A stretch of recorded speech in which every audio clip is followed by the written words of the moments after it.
এই কারণে আপনারা কি খুশি না বেজার? কে কে খুশি একটু আল্লাহ তাআলাকে হাতটা দেখাই তো। আল্লাহু আকবার।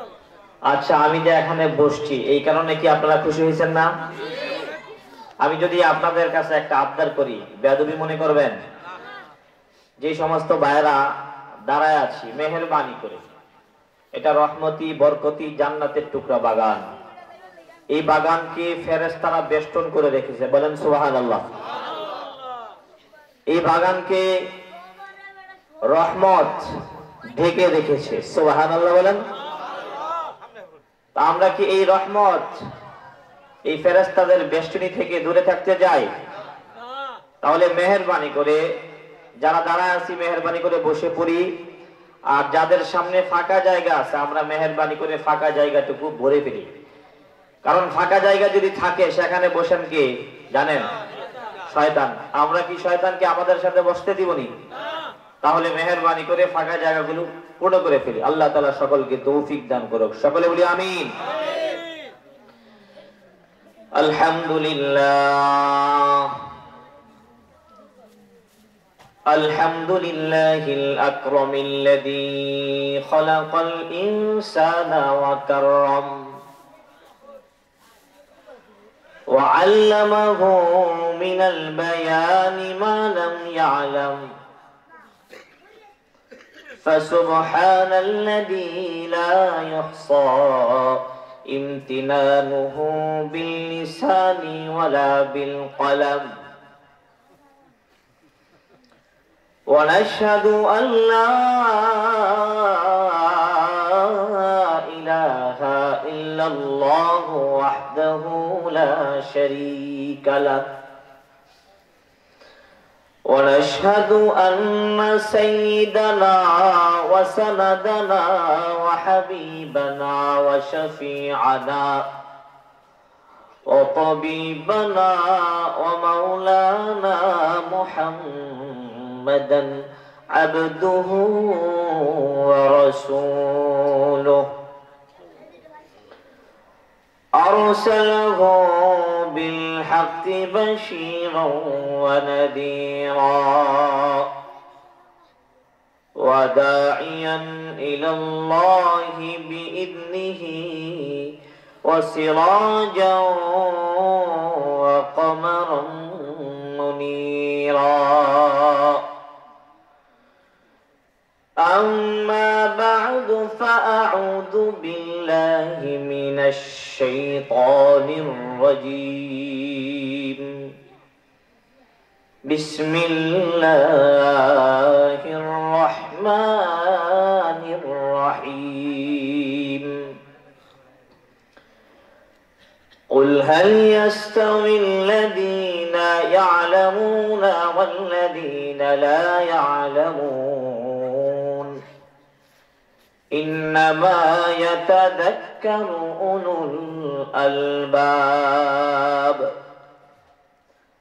وقال تعالى ولا تقولوا لمن يقتل في سبيل الله أموات بل أحياء ولكن لا تشعرون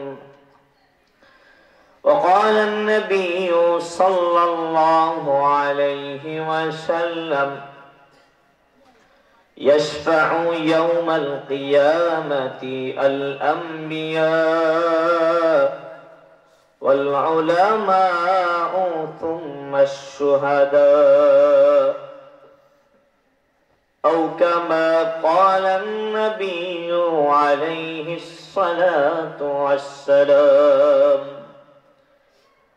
আমরা সকলে নামাজের মধ্যে যে দুরূদ শরীফটা পড়ি ওই দুরূদ শরীফটা সবাই পারি না? সবাই পড়তে পারবো তো ইনশাআল্লাহ? সবাই পড়ি। আল্লাহুম্মা সাল্লি আলা মুহাম্মাদিন ওয়া আলা আলি মুহাম্মাদ কামা সাল্লাইতা আলা ইব্রাহিম ওয়া আলা আলি ইব্রাহিম ইন্নাকা হামিদুম মাজিদ। اللهم بارك على محمد وعلى آل محمد كما باركت على إبراهيم وعلى آل إبراهيم إنك حميد مجيد بلغ العلا بكماله كشف الدجى بجماله حسنت جميع خصاله صلوا عليه وآله رہے میرے مسکن حوالی کعبہ بنے میرے مدفن دیاری مدینہ بلغ العلا সবাই মোহাব্বতের সাথে بلغ العلا بكماله كشف الدجى بجماله حسنت جميع خصاله صلوا عليه وآله الحمد لله কুশাপুর বাটিপাড়া ফয়জুর রহমান রহমতুল্লাহ আলাইহি নুরানি হাফিজিয়া মাদ্রাসা ও এলাকাবাসীর উদ্যোগে বার্ষিক ইসলামী মহাসম্মেলনের আজকের এই মাহফিলের সম্মানিত সদর সভাপতি আলহাজ হযরত মাওলানা আব্দুস সালাম রসুলপুরী সাহেব আলোচনা করেছেন। হযরত মাওলানা মুফতি জহিরুল ইসলাম ওসমানী সাহেব দামাত বরকাতুহুম আরো আলোচনা করেছেন আলহাজ হযরত মাওলানা আমিনুল ইসলাম সাহেব দামাত বরকাতুহুম। আরো উপস্থিত মুআজ্জাজ মুকাররম উলামায়ে কেরাম, সম্মুখপানে সমবেত দ্বীন প্রিয় ইসলাম প্রিয় তাওহীদি জনতা, বুড়া বাবারা, কলিজার টুকরা যুবক ভাইরা, ছোট ছোট কচি কাচারা, পর্দার আড়ালের অবস্থানরত আমার শ্রদ্ধেয়া মা ও বোনেরা, সর্বপ্রথম মহান রব্বুল আলামিনের আলিশান দরবারে বিনয় অবনত চিত্তে শ্রদ্ধাজনিত কণ্ঠে সকলে শুকরিয়া আদায় করে পড়ি আলহামদুলিল্লাহ। মুহতারাম হাজিরিন, আমরা যারা এখানে উপস্থিত হইতে পেরেছি এটা কি আমাদের বাহুর বলে আসতে পেরেছি না আল্লাহ তাআলা আমাদেরকে এনেছেন? যারা আসতে পারে নাই তারা বেশি লাভবান না যারা আমরা আসতে পেরেছি তারা লাভবান? আমার সাথে কথা বলতে হবে, কথা বলতে হবে। আচ্ছা বলেন তো দেখি, এই যে আমরা এখানে এসেছি বসেছি এটার মাধ্যমে আমাদের কি লাভ আছে না নাই? কম না বেশি? সরকারে দো আলম হাবিবে কিবরিয়া বলে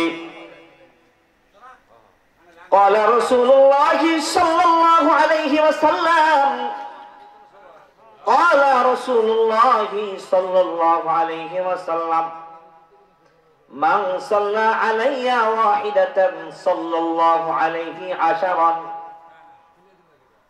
আমরা খুতবার পরে দুরূদ পড়েছি, সরকার বলে আমার কোন উম্মত যদি আমার উপর একবার দুরূদ শরীফ পড়ে, সরকারে দো আলম হাবিবে কিবরিয়া রাসূল আরবি সাল্লাল্লাহু আলাইহি ওয়াসাল্লাম বলে আমার উপর একবার দুরূদ শরীফ যদি আমার কোন উম্মত পড়ে, আল্লাহ তাআলা আমার ওই উম্মতের উপর 10টা রহমত নাজিল করেন। সুবহানাল্লাহ। তাহলে আমরা যারা এখানে উপস্থিত হইতে পেরেছি আমরা দুরূদ পড়ছি না পড়ি নাই? তাহলে আমাদের ফায়দা হইছে না? যারা আসে নাই তারা কি এই ফায়দাটা পাইছে? শুধু তাই নয়, সরকারে দো আলম হাবিবে কিবরিয়া বলে قال رسول الله صلى الله عليه وسلم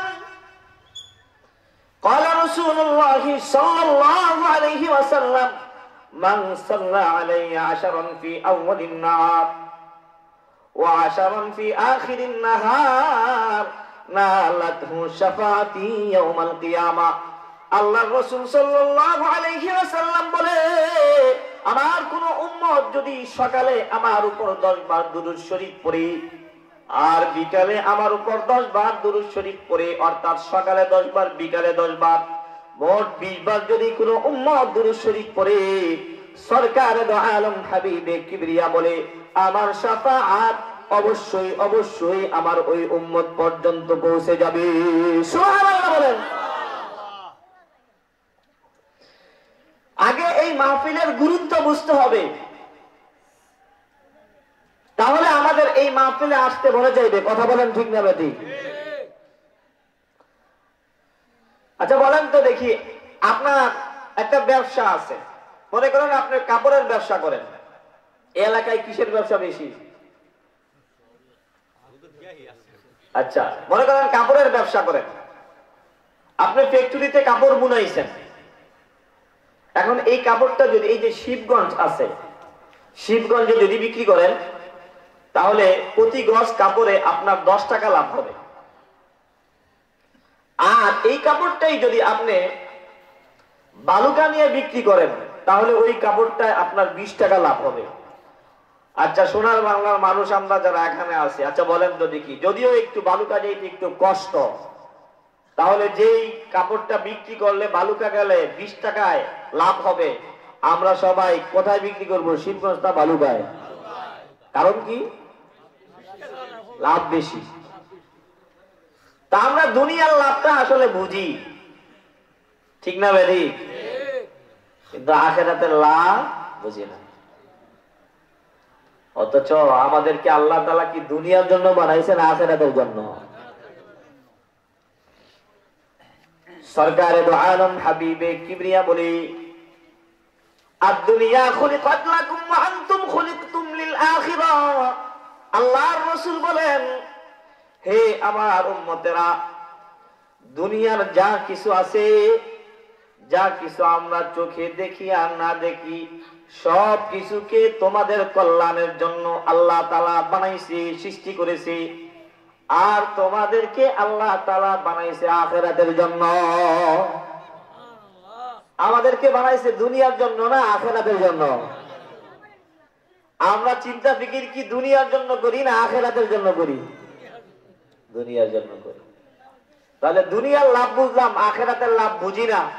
এই কারণে এই যে কুরসাপুর এলাকা, এই এলাকা থেকে এই কয়জন পুরুষে আছে না আরো অনেক বেশি আছে? তাহলে উপস্থিত হয় নাই কেন? লাভ বুঝে না। কি বুঝে না? লাভ বুঝে না। সরকার দো আলম হাবিবে কিবরিয়া বলে, কোন ব্যক্তি যদি একবার সুবহানাল্লাহ পড়ে, কয়বার? কোন ব্যক্তি যদি একবার সুবহানাল্লাহ পড়ে, আল্লাহ তাআলা ওই বান্দার আমল নামার মধ্যে উহুদ পাহাড়ের সমপরিমাণ সওয়াব দান করে। সুবহানাল্লাহ বলে। শুধু তাই নয় রে, সরকার বলে, কেউ যদি একবার সুবহানাল্লাহ পড়ে, আল্লাহ তাআলা ওই ব্যক্তির জন্য জান্নাতের ভিতরে একটা বিশাল গাছ রোপণ করেন। এত বিশাল যে একটা দ্রুতগামী ঘোড়া যদি 500 বৎসর পর্যন্ত দৌড়ায়, 500 বৎসর শেষ হয়ে যাবে ওই সুবহানাল্লাহ বলার দ্বারা। জান্নাতের ভিতরে যে গাছটা রোপণ করছেন, ওই গাছের ছায়া শেষ করতে পারবে না। এই যে সুবহানাল্লাহ বলতেছি, সুবহানাল্লাহ বলার দ্বারা ফায়দা হইতেছে না হয় না?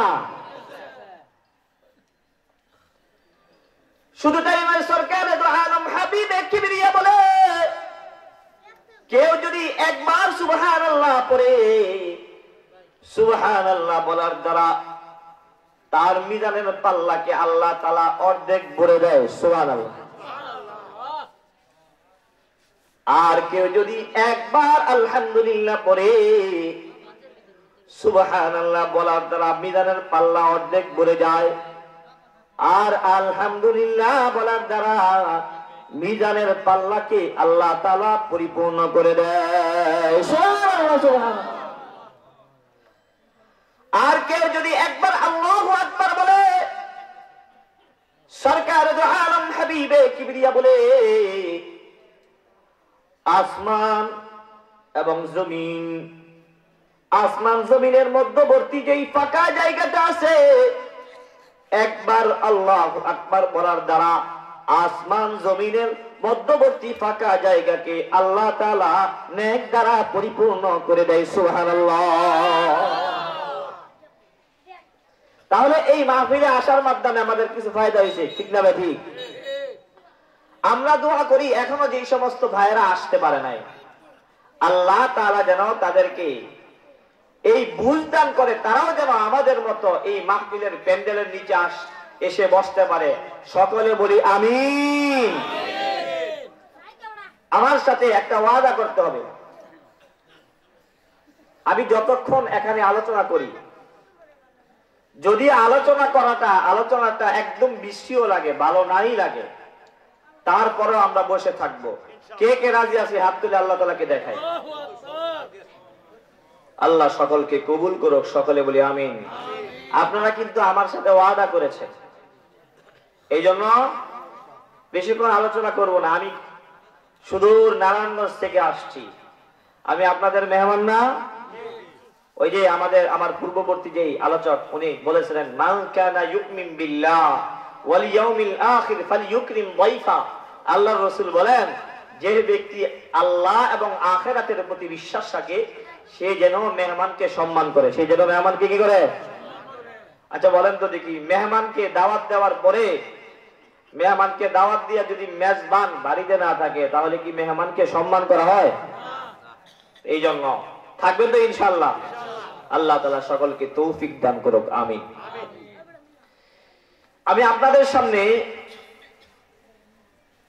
কুরআনুল কারীম থেকে দুইটা আয়াত পড়েছি, আর আল্লাহর রাসূল সাল্লাল্লাহু আলাইহি ওয়াসাল্লামের অসংখ্য অগণিত হাদিস থেকে ছোট্ট একটা হাদিস তেলাওয়াত করেছি। এই বিষয়ের উপরই কিছু আলোচনা করব ইনশাআল্লাহ। আল্লাহ তাআলা যদি আমাকে তৌফিক দান করে তাহলে আলোচনা করব ইনশাআল্লাহ। আচ্ছা বলেন তো দেখি, আমাদেরকে আল্লাহ তাআলা বানাইছে, বানানোর পরে আমরা এই দুনিয়াতে কি কিয়ামত পর্যন্ত থাকবো, না দুনিয়া থেকে একদিন না একদিন বিদায় নিতে হবে? একদিন সবাই মরে যাবে, সবকিছু শেষ হয়ে যাবে, একজন সত্তা থাকবে, তিনি কে? হয় নাই? মুসলমানের আওয়াজে চিল্লায় জোরে বলেন, তিনি কে? আল্লাহ বলেন, কুল্লু মান আলাইহা ফান ওয়া ইয়াবকা ওয়াজহু রাব্বিকা যুল জালালি ওয়াল ইকরাম। পৃথিবীর যা কিছু আছে সব কিছু একদিন শেষ হয়ে যাবে, একজন সত্তা থাকবে, তিনি হলো আল্লাহ। আমার পিতা মরে গেছে, আমার দাদা মরে গেছে, আমিও মরে যাব, ঠিক না বেঠিক? মৃত্যুর পর আবার আল্লাহ তাআলার আদালতে আমাদের সকলকে দাঁড়াইতে হবে, কথা বলেন ঠিক না বেঠিক? এমন একটা ময়দান কায়েম হয়ে যাবে যেদিন আল্লাহ তাআলা কহার রূপ ধারণ করে বিচারকের সিংহাসনে বসবি। আল্লাহ তাআলা গর্জন দিয়ে বলবে, লিমানিল মুলকুল ইয়াউমা লিল্লাহিল ওয়াহিদিল কাহ্হার। আল্লাহ বলবে, আজকের এই দিনের রাজত্ব কার? আল্লাহ তাআলা ওই দিন গফফার রূপ ধারণ করে বিচারকের সিংহাসনে বসবে না, আল্লাহ তাআলা রাগান্বিত অবস্থায় তার সিংহাসনে বসবে।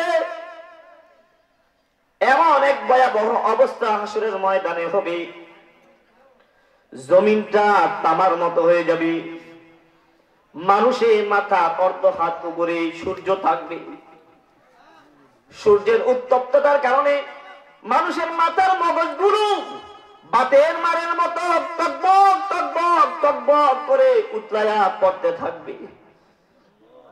যেদিন আল্লাহ তাআলার আরশের ছায়া ব্যতীত আর কোনো ছায়া থাকবে না,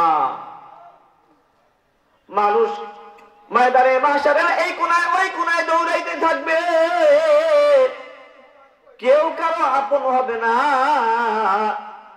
মা সন্তানের পরিচয় দিবে না, সন্তান মায়ের কাছে সন্তানের পরিচয় দিবে না, বাবা সন্তানের কাছে বাবার পরিচয় দিবে না, ভাই ভাইয়ের পরিচয় দিবে না, বন্ধু বন্ধুর পরিচয় দিবে না। আল্লাহ তাআলা কোরআনে কারীমের মধ্যে বলেন, ইয়াউমা ইয়াফিরুল মারউ মিন আখিহি, ইয়াউমা ইয়াফিরুল মারউ মিন আখিহি ওয়া উম্মিহি ওয়া আবিহি ওয়া সাহিবাতিহি ওয়া বানিহি লিকুল্লি ইমরিইন মিনহুম ইয়াউমাইযিন শাআনুন ইউগনি। আল্লাহ তাআলা কোরআনে কারীমের